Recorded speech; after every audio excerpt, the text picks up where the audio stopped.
Today we are back chatting in French. Yes, all in French. And what better subject to talk about than coffee? Café in French?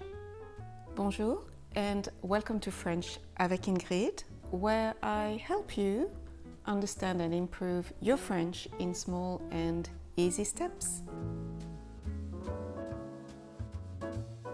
Si vous avez écouté le premier épisode de nos petites discussions, vous savez que nous allons parler juste en français dans cet épisode.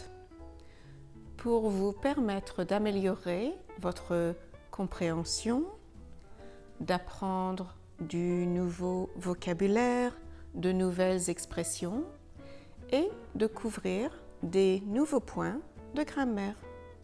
Selon votre niveau, vous aurez peut-être besoin des sous-titres en français ou en anglais et je suivrai cette vidéo avec un autre épisode en anglais où j'expliquerai certains points de grammaire ou certaines expressions que j'ai utilisées en français. Ces deux épisodes vous permettront d'améliorer non seulement votre compréhension, mais aussi votre grammaire et votre vocabulaire. Aujourd'hui, un vrai sujet de vie des Français. Savez-vous comment commander un café en français?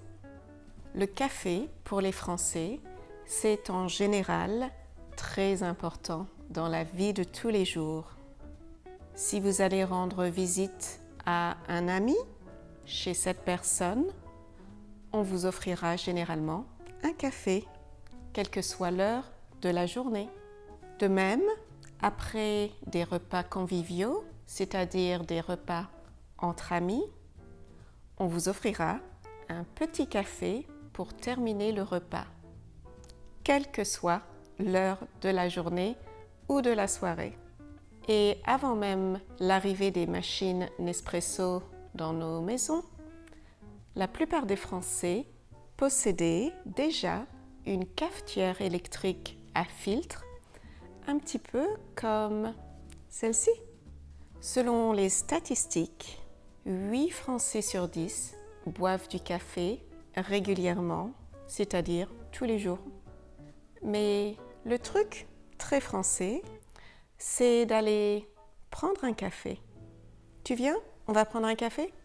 C'est-à-dire aller dans un bar, un café, une brasserie pour aller boire un café ensemble. L'endroit où on prendra un café ensemble, surtout dans les petites villes ou les villages, sera souvent appelé un tabac. Un tabac, c'est un endroit convivial, généralement au centre d'une ville ou d'un quartier, où l'on peut acheter du tabac, comme son nom l'indique, c'est-à-dire des cigarettes, des timbres, des magazines, et aussi prendre un café ou prendre un verre. Les tabacs peuvent se trouver très facilement à cause de leur enseigne rouge, un petit peu comme celle-ci. Il y aura souvent une terrasse. Le prix moyen d'un café, c'est-à-dire un petit café noir, sera très variable. À Paris, à partir de 2,60 € et il vous coûtera beaucoup moins cher en province. Les prix varient, mais comptez approximativement 1,80 €. Alors, vous êtes arrivé au café ou à la brasserie ou au tabac. Comment allez-vous commander? En premier lieu, n'oubliez pas, quand vous entrez dans un commerce, de toujours signaler votre arrivée avec un « bonjour ». En France, c'est un signe de politesse très important. Et ça permet aussi de savoir que le serveur vous a vu arriver. En règle générale, vous pouvez décider où vous asseoir. Si certaines tables sont dressées avec des couverts, c'est-à-dire des couteaux, des fourchettes, ainsi que des verres, ces tables seront réservées aux personnes qui souhaitent manger. Vous pouvez décider de rester debout au bar, c'est-à-dire au comptoir, mais la joie de prendre un petit café, pour moi, c'est bien d'être assise et de regarder le monde passer. Les personnes qui restent au comptoir, c'est-à-dire qui prennent leur café au bar, sont souvent des habitués ou des personnes qui sont pressées. Prendre son café au bar, c'est parfois l'opportunité de discuter avec le serveur. Si vous êtes seul et avez envie de parler, pourquoi ne pas essayer de prendre votre café au bar? Si vous décidez de vous asseoir à l'intérieur ou en terrasse, le serveur viendra toujours prendre votre commande. Messieurs, dames, bonjour. Que désirez-vous? Ou qu'est-ce qui vous ferait plaisir? What would you like? Il n'y a généralement pas de carte ou de menu sur les tables. Donc, c'est important de savoir comment et quoi commander. Alors, de quoi avez-vous envie? Un café, s'il vous plaît. C'est un petit café noir, plutôt fort, style espresso. Il sera servi avec un morceau de sucre, peut-être un verre d'eau, et si vous avez de la chance, un petit gâteau ou un petit morceau de chocolat. Si vous voulez un petit café noir, vous pouvez aussi demander un espresso. Je voudrais un café noisette. Un café noisette, c'est le petit café fort dont on vient de parler, avec une pointe de lait, c'est-à-dire un tout petit peu de lait. Un café crème, s'il vous plaît. Un café crème n'est pas un café avec de la crème. C'est un café plus long, avec plus de lait. Il est souvent consommé le matin, un peu comme un cappuccino en Italie. Il peut aussi être appelé un crème. Un crème, s'il vous plaît. Si vous n'aimez pas les petits cafés forts, vous pouvez demander un café allongé. C'est un peu comme les americanos. Un café moins fort et plus grand.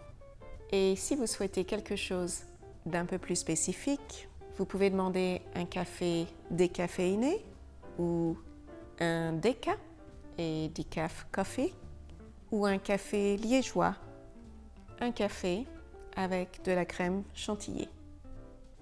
À noter que les cafés glacés, les lattés, les cafés à emporter ne sont pas vraiment disponibles en France. Ils ne sont pas prisés par les Français qui ne comprennent pas l'idée de marcher en buvant un café.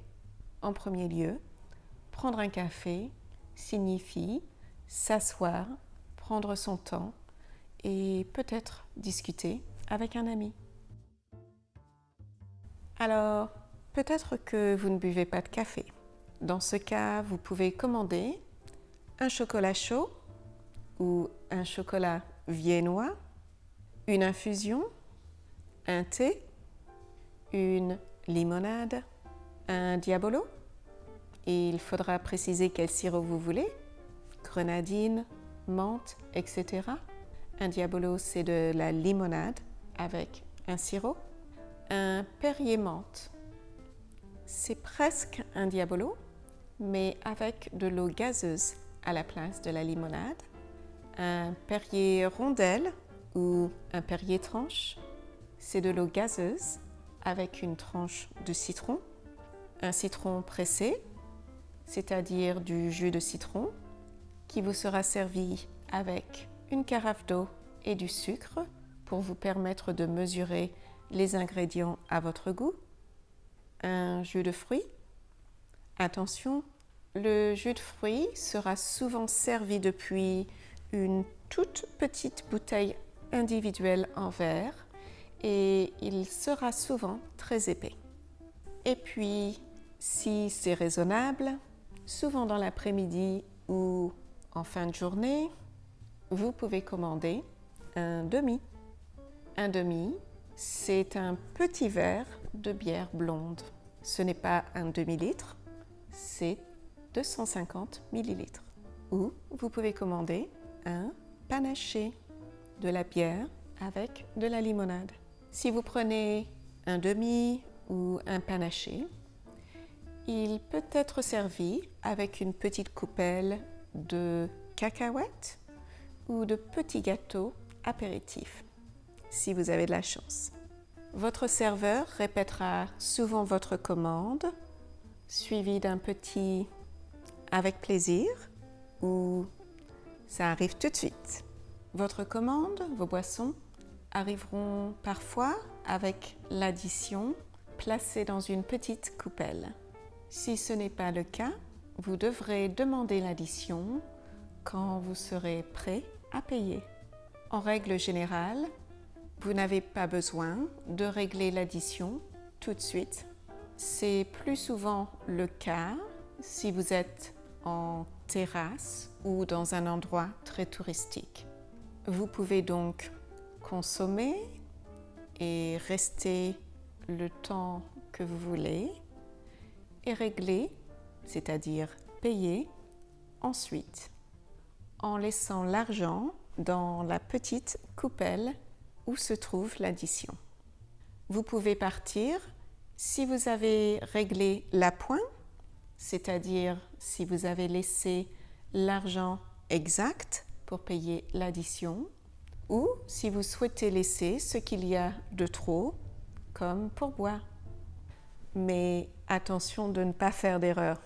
Ou vous pouvez attendre avec l'argent bien visible dans la coupelle au-dessus de l'addition pour que le serveur vienne vous rendre la monnaie.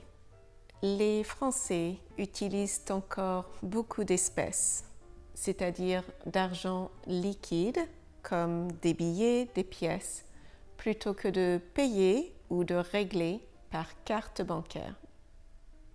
Mais en général, vous pouvez toujours régler par carte, si vous le souhaitez. Voilà, vous avez commandé votre café, vous avez bu votre café et vous avez réglé votre café. Parlons de quelques petites autres choses en rapport avec prendre un café. De manière générale, les Français ne prennent pas de collation avec leur café. Donc, à moins que vous soyez dans une brasserie où un menu est servi, il est très rare de trouver des pâtisseries à acheter sur place dans un café. Une petite mention pour le café gourmand. Un café gourmand, c'est un dessert que l'on prend à la fin de son repas. Il n'est donc pas proposé ou servi en dehors des repas. Il s'agit bien d'un café, mais il est accompagné de plusieurs petits desserts. C'est très bien pour les indécis, donc pour moi. Voilà, si vous êtes en France, j'espère que vous avez trouvé dans cette liste quelque chose qui vous fera plaisir. J'espère aussi que vous aurez appris quelque chose de nouveau, peut-être culturellement, ou peut-être aussi du nouveau vocabulaire ou de nouvelles expressions. Saviez-vous déjà comment commander un café? Et comment les choses se déroulent-elles dans votre pays? Laissez-moi un commentaire pour me raconter. Et bien sûr, s'il y a des choses que vous aimeriez que j'aborde, s'il vous plaît, laissez-moi vos suggestions en commentaire. Comme d'habitude, vous trouverez le nouveau vocabulaire et les phrases que j'ai utilisées en description dessous. Je vous embrasse et à bientôt.